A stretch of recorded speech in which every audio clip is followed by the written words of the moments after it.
Hej och välkomna till den här lektionen.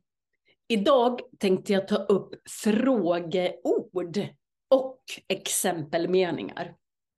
Jag har precis haft den här lektionen med mina elever i franska. Och där kan man ställa frågor på 3 olika sätt. Men det gör man inte på svenska. Ni vet att ni kan hitta mig på Instagram, Svenska med Marie. Och på Facebook har jag en sida, så söker ni på Svenska för nyanlända så hittar ni dit. Och så ansöker ni och blir med i gruppen.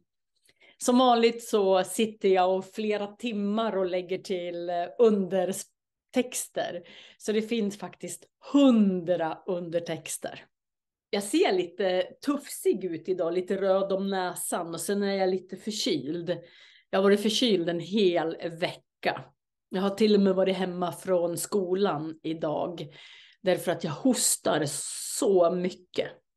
När man säger frågor på svenska med frågeord så har man frågeordet först. Frågeordet är rött. Sen har man någonting som heter omvänd ordföljd. Omvänd ordföljd på svenska, det är när det man gör, predikatet, verbet, kommer före subjektet, det vill säga personen. Så först frågeord, var, verbet, bor, du som är personen.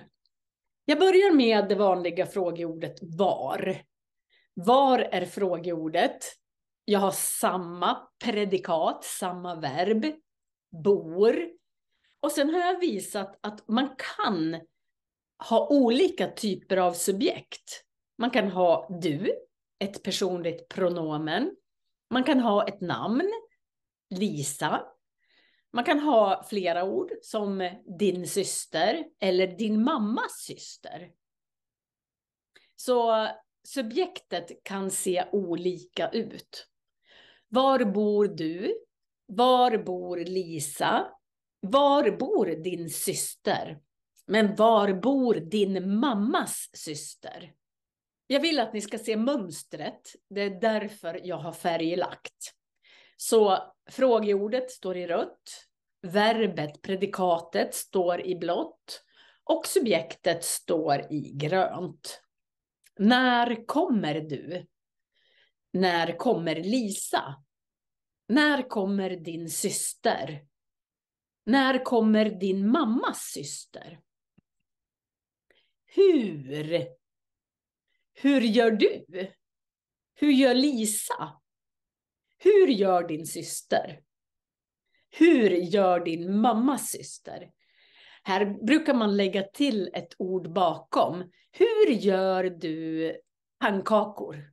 Hur gör Lisa pannkakor? Hur gör din syster pannkakor? Hur gör din mammas syster pannkakor? Vad? Vad säger du? Vad säger Lisa? Vad säger din syster? Vad säger din mammas syster? Ofta säger man inte vad, utan det blir bara vad säger du? Ibland drar man ihop det så det blir vad säger du? Vad säger Lisa? Så man tar bort r-et. Vad säger din syster? Vad säger din mammas syster? Vem? Vem frågar du? Vem frågar Lisa? Vem frågar din syster?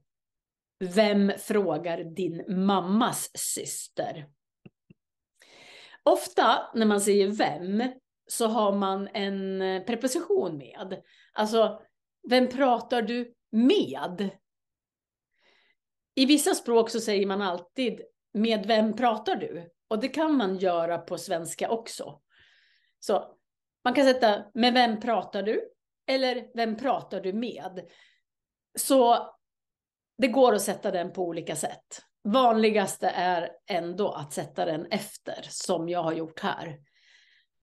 Vem pratar du med? Vem pratar Lisa med? Vem pratar din syster med? Vem pratar din mammas syster med? Och På med så tar man ofta bort det när man pratar. Man säger inte det. Vem pratar du med? Just på vem pratar du med så säger jag, vem pratar du med? Vem pratar du med? Vem pratar Lisa med? Vem pratar din syster med? Vem pratar din mammas syster med? Samma sak med hos.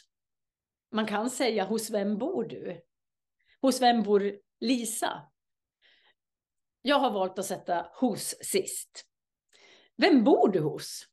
Vem bor Lisa hos? Vem bor din syster hos? Vem bor din mammas syster hos? Samma sak med varför. Varför är du på sjukhuset?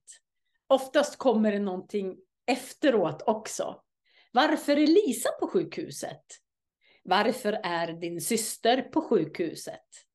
Varför är din mammas syster på sjukhuset?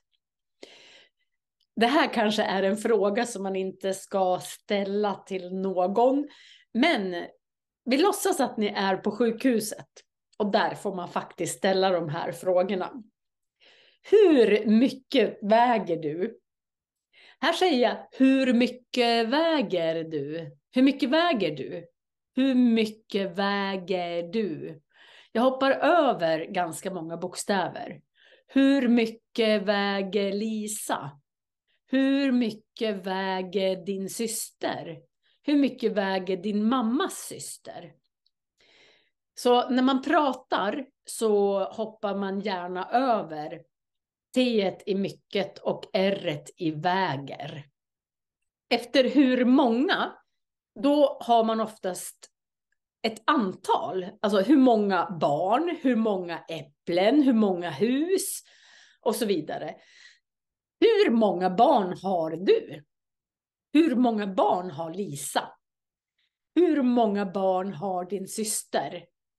Hur många barn har din mammas syster? Varifrån? Varifrån?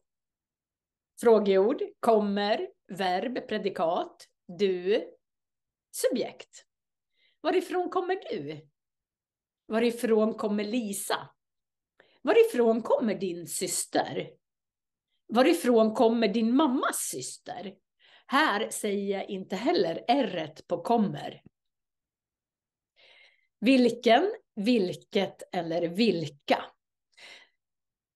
Det kan inte stå självt, utan man har ett substantiv efter.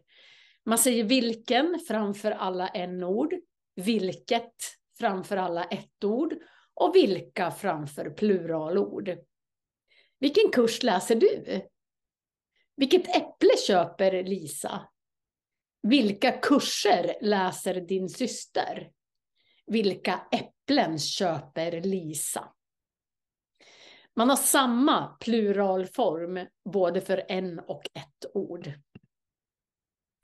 Ja, det här var en liten lektion om frågeord och med exempelmeningar. Och det var allt för idag. Jag hoppas att vi ses i nästa film. På söndag så kommer det en film som handlar om att gå till tandläkaren. Det är nämligen flera stycken som har frågat om tandläkarord och tandläkardialog. Vi syns på söndag klockan 10.